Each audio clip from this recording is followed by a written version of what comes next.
nombre es Alejandro Sánchez, un arqueólogo con años de experiencia, pero nada, absolutamente nada, me había preparado para lo que encontré en esa antigua cueva. La historia comienza en un rincón olvidado de la Alhambra, en Granada, pero no en las zonas turísticas que todos conocen. No, nuestro equipo había recibido permiso especial para explorar una sección oculta, una que no figuraba en los mapas y de la que muy pocos habían oído hablar. La cueva en sí estaba ubicada en las montañas cercanas al pequeño y casi deshabitado pueblo de Monachil. Monachil es un lugar con una historia oscura, un sitio donde las leyendas sobre apariciones y maldiciones son más que simples cuentos para asustar a los niños. Es un lugar que incluso los locales evitan cuando cae la noche.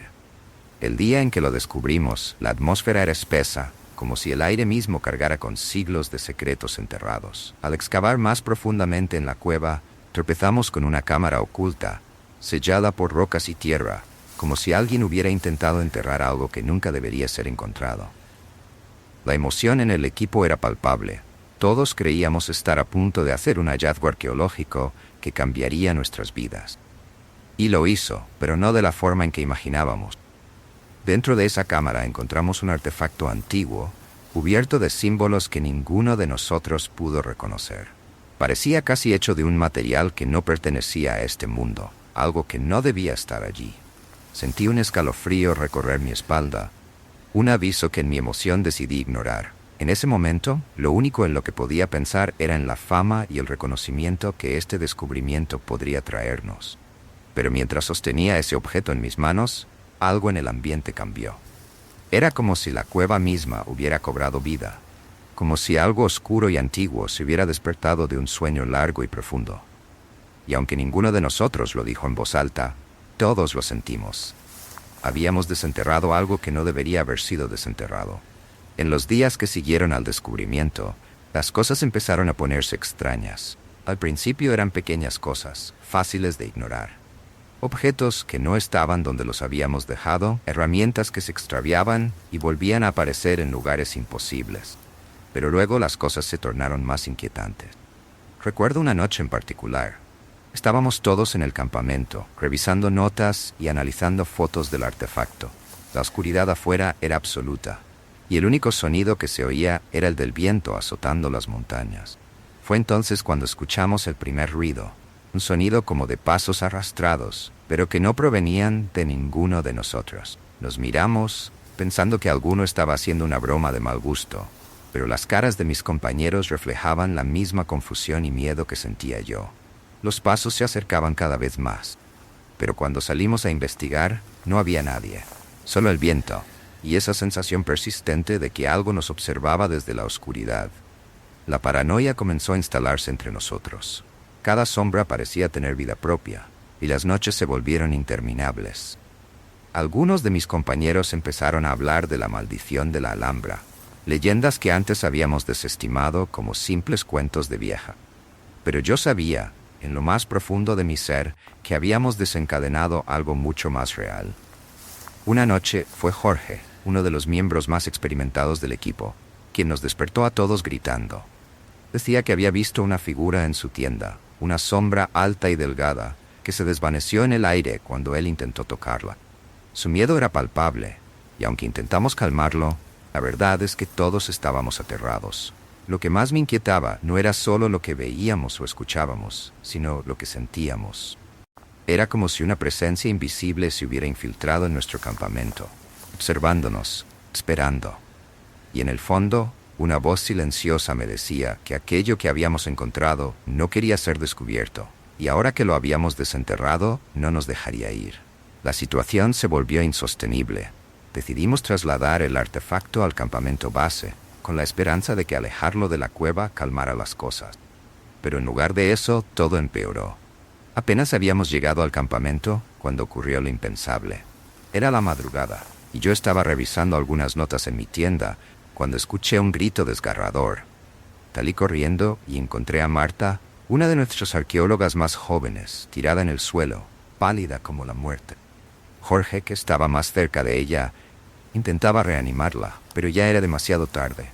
Su rostro estaba congelado en una expresión de puro terror, como si hubiera visto algo que su mente no podía comprender. Nadie pudo explicar lo que le había sucedido. No había signos de violencia, ni marcas visibles, pero todos sabíamos que su muerte no había sido natural. El pánico se apoderó de nosotros. Algunos insistían en que debíamos abandonar todo y salir de allí, pero otros, liderados por el profesor Ramírez, creían que no podíamos dejar ese descubrimiento sin investigar. Al fin y al cabo, éramos científicos. Esa misma noche, mientras estábamos alrededor de la fogata, tratando de decidir qué hacer, el viento cambió de dirección y con él un susurro nos envolvió. No era el sonido del viento entre los árboles, sino una voz, una que parecía emanar de todos lados y de ningún lugar al mismo tiempo. «Nunca debisteis tocarlo», decía en un idioma que ninguno de nosotros entendía, pero cuyo significado se sentía en cada fibra de nuestro ser. El miedo se convirtió en pavor.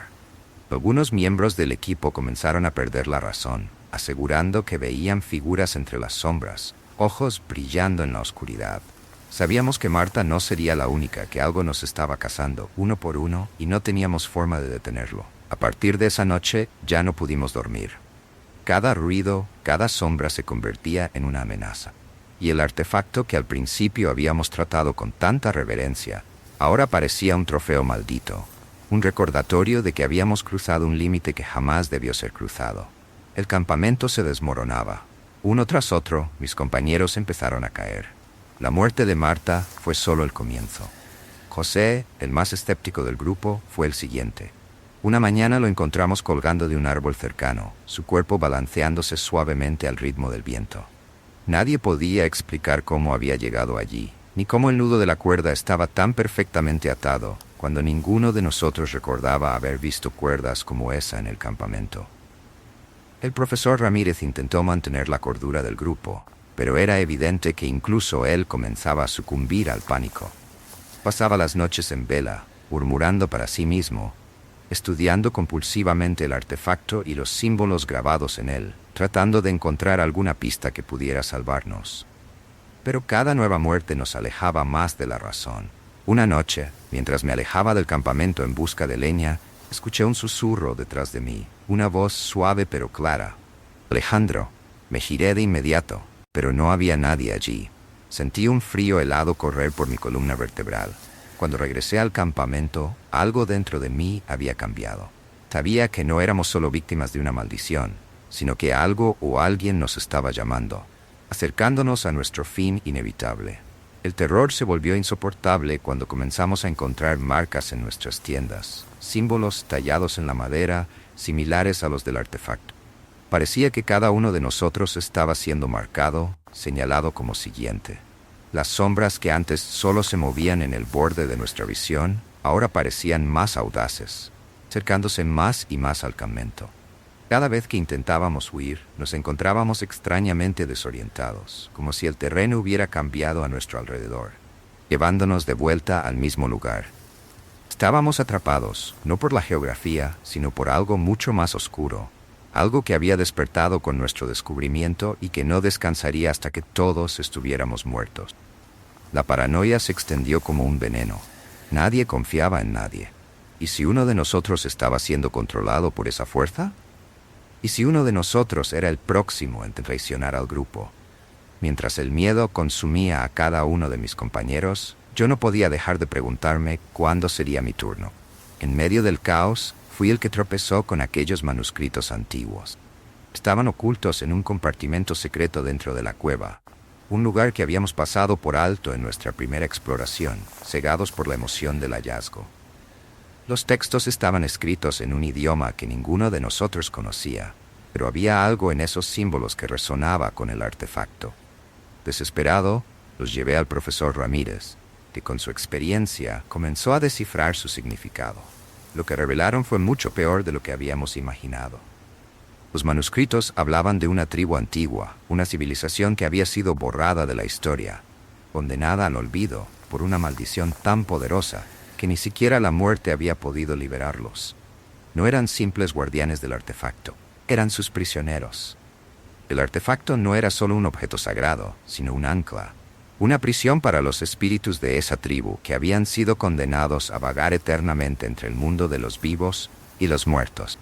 Comprendimos entonces que al sacar el artefacto de la cueva, Habíamos roto el sello que mantenía a esos espíritus atrapados.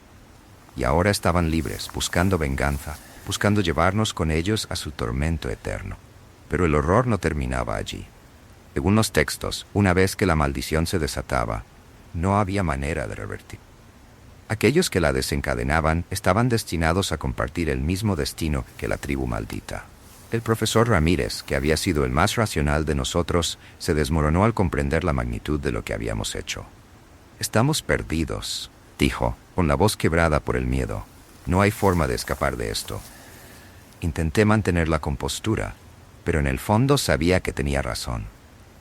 No éramos más que peones en un juego que se había iniciado siglos antes de que naciéramos, y ahora éramos nosotros los que pagaríamos el precio. La cueva, el artefacto, los espíritus. Todo formaba parte de un ciclo interminable de dolor y sufrimiento. Y nosotros habíamos sido lo suficientemente arrogantes como para creer que podíamos desafiar ese destino. Mientras leía los últimos fragmentos de los manuscritos, una desesperación abrumadora se apoderó de mí. Sabía que nuestros días estaban contados y que cada uno de nosotros encontraría un final tan terrible como el de Marta y José. A partir de ese momento no se trataba de escapar, sino de sobrevivir el mayor tiempo posible, de evitar lo inevitable mientras los espíritus nos acechaban, sabiendo que tarde o temprano ellos se llevarían lo que les pertenecía. Con la comprensión aterradora de lo que habíamos desatado, sabía que nuestra única posibilidad de supervivencia residía en revertir el daño que habíamos causado. No podíamos simplemente abandonar el artefacto y esperar que todo volviera a la normalidad. Necesitábamos devolverlo a su lugar original en la cueva y restaurar el sello que lo mantenía contenido. Decidí que nuestra última esperanza era regresar al sitio donde todo comenzó y tratar de restituir el artefacto. Aunque cada fibra de mi ser temía lo que podríamos encontrar, sabía que no teníamos otra opción. Convocamos a los pocos miembros restantes del equipo que aún conservaban algo de cordura y les expliqué el plan. La desesperación en sus ojos reflejaba el mismo miedo que yo sentía, pero también una chispa de determinación.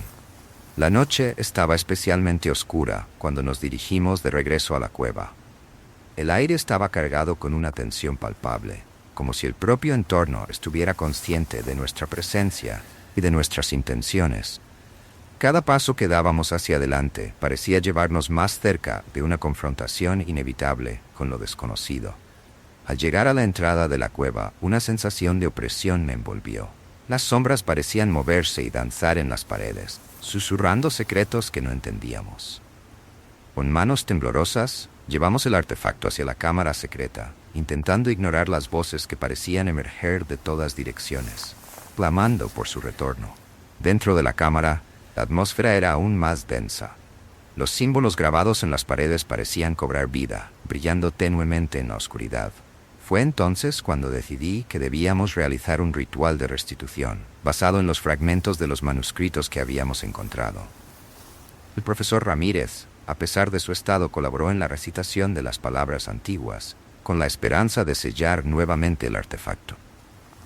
Mientras pronunciábamos las últimas palabras, sentí una corriente fría atravesar la habitación. Las sombras se arremolinaron violentamente, como si una fuerza invisible intentara detenernos. Mis compañeros comenzaron a gritar. Algunos cayeron al suelo, paralizados por el miedo, mientras otros intentaban huir de la cama. Sin embargo, sabíamos que no podíamos abandonar el artefacto. Con un esfuerzo monumental, lo colocamos de nuevo en su lugar, justo en el centro de la cámara. Una energía oscura emanó de él. Por un momento, todo quedó en silencio. Sentí como si el peso de siglos de sufrimiento y dolor se descargara en ese instante, liberando una tensión que había persistido durante todo nuestro tiempo allí. Pero justo cuando creímos que lo habíamos logrado, un rugido ensordecedor llenó la cueva. Las paredes comenzaron a temblar y el suelo se abrió, consumiéndonos en una oscuridad abismal. Grité, tratando de advertir a mis compañeros, pero el caos nos envolvía por completo. En medio de la confusión, logré arrastrarme hacia una pequeña grieta en la pared, escondiéndome en la oscuridad mientras todo a mi alrededor colapsaba. El sonido de la cueva derrumbándose resonó en mis oídos. Supe que, de alguna manera, habíamos logrado detener la maldición. Sin embargo, al mirar alrededor, vi que no todos habían tenido la misma suerte. La experiencia me dejó marcado de por vida. Aquella cueva en Monachil, con su historia oscura y sus secretos ancestrales, se convirtió en una parte de mí que nunca podría olvidar. Mientras salía al amanecer, con el primer rayo de sol iluminando las montañas, comprendí que la verdadera maldición no solo había sido sobre nosotros, sino sobre el propio lugar, y que algunos misterios estaban destinados a permanecer enterrados para siempre. Con los últimos miembros sobrevivientes del equipo, regresamos a la civilización, llevando con nosotros cicatrices físicas y psicológicas que nos recordarían cada día la noche en que desenterramos lo que no debíamos. Aunque habíamos sobrevivido, la sombra de la Alhambra seguía acechando nuestras mentes, recordándonos que ciertos lugares y objetos poseen secretos que es mejor no descubrir. Regresar a la civilización no trajo el alivio que esperábamos. Cada uno de nosotros llevaba consigo una carga invisible, un peso que no podíamos compartir con nadie más. Mis compañeros sobrevivientes y yo intentamos seguir adelante, volver a nuestras vidas normales, pero las cicatrices no se curaban. Las noches se volvieron interminables, plagadas de pesadillas en las que revivíamos una y otra vez los horrores de la cueva. Los pocos que sobrevivimos comenzamos a distanciarnos. Era como si la experiencia hubiera creado una barrera invisible entre nosotros. Una barrera hecha de miedo y de secretos oscuros. Algunos de mis compañeros desaparecieron sin dejar rastro, como si la maldición nos hubiera reclamado de todas formas. Otros, como el profesor Ramírez, se retiraron completamente de la arqueología, sus mentes fracturadas por lo que habíamos visto y hecho. Yo intenté mantenerme cuerdo, pero la sombra de lo que había pasado me seguía a todas partes. Empecé a notar cosas extrañas a mi alrededor. Reflejos que no correspondían con mi figura, susurros que provenían de lugares vacíos. Al principio pensé que era solo mi mente jugando malas pasadas, pero pronto se hizo evidente que la maldición no había sido completamente contenida. Una noche desperté sobresaltado, empapado en sudor frío. El mismo susurro que habíamos escuchado en la cueva resonaba en mi habitación. Nunca debisteis tocarlo. Al abrir los ojos vi una sombra oscura al pie de mi cama, observándome con ojos que brillaban en la oscuridad. Intenté moverme, gritar, pero mi cuerpo no respondía. Estaba paralizado por el terror. Entonces lo entendí. Aunque habíamos devuelto el artefacto, habíamos sido marcados por él, condenados a ser perseguidos por el legado de esa maldición para siempre. Los espíritus que habíamos liberado no habían sido completamente restaurados a su prisión. Habían encontrado un nuevo ancla en nosotros. Desde esa noche, mi vida se convirtió en una lucha constante por mantener la cordura. Evité dormir tanto como pude, temiendo los encuentros con esas sombras que nunca me dejaban en paz. Mi salud comenzó a deteriorarse, y pronto me vi obligado a retirarme de mi trabajo. Me convertí en un recluso, evitando a las personas y los lugares que solían traerme alegría. Finalmente, supe que mi tiempo se estaba acabando. La maldición, implacable, me consumiría como había hecho con mis compañeros. Pero antes de que eso ocurriera, sentí la necesidad de contar nuestra historia, de advertir a otros sobre los peligros de desenterrar secretos que deben permanecer enterrados. Es por eso que escribí estas palabras, con la esperanza de que sirvan como advertencia. Si alguna vez escuchas de un hallazgo arqueológico en un lugar remoto, si alguna vez sientes la tentación de buscar lo desconocido, recuerda mi historia. Algunas puertas, una vez abiertas, no pueden ser cerradas, y algunas maldiciones, una vez desatadas, no pueden ser contenidas. La Alhambra guarda sus secretos con garras de hierro, y aquellos que se atreven a profanarlos pagan el precio con algo mucho peor que la muerte. Y ahora, mientras termino de escribir, siento esa presencia otra vez, acercándose, lista para llevarme al lugar donde pertenezco. Mis últimas palabras de advertencia: no sigas mis pasos, no te acerques a la Alhambra. Deja que sus sombras duerman en paz.